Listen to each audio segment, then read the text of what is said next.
Who is the Holy Spirit? Well, there's a lot to that.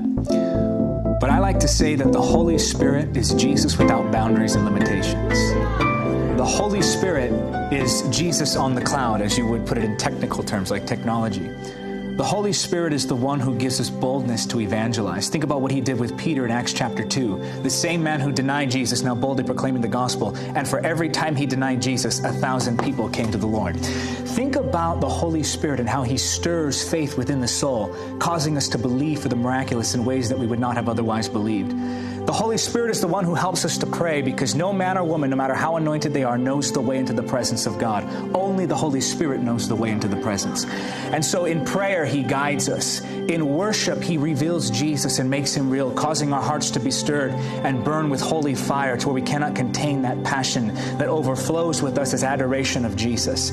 The Holy Spirit is the one who helps us to walk in holiness. So for those who are bound and weighed down by the shame and the sickness that is sin, the Holy Spirit offers freedom. He is the Holiness Spirit, the one who breaks the power and the chains that, even those habits that people have had for years. He breaks those addictions. He breaks those bondages. The Holy Spirit is the one who delivers the captives from demonic oppression.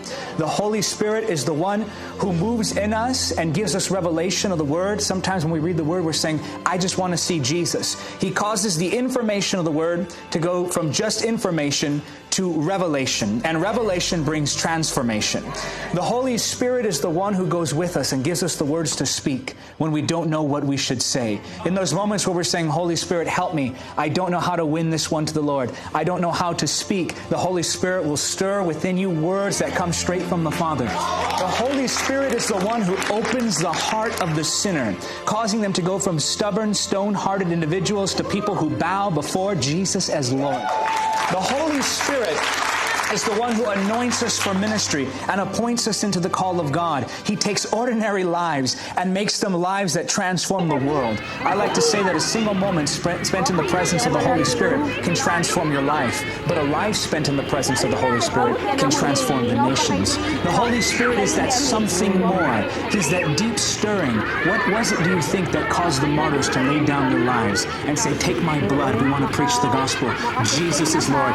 That's the Holy Spirit, stirring the love of God in that heart, shedding the love of God abroad in our hearts. The Holy Spirit is the one who gives us all the promises of the Father. The Holy Spirit is the one who causes us to walk in the perfect will of God, not by the day, not by the hour, but down to the millisecond like You really love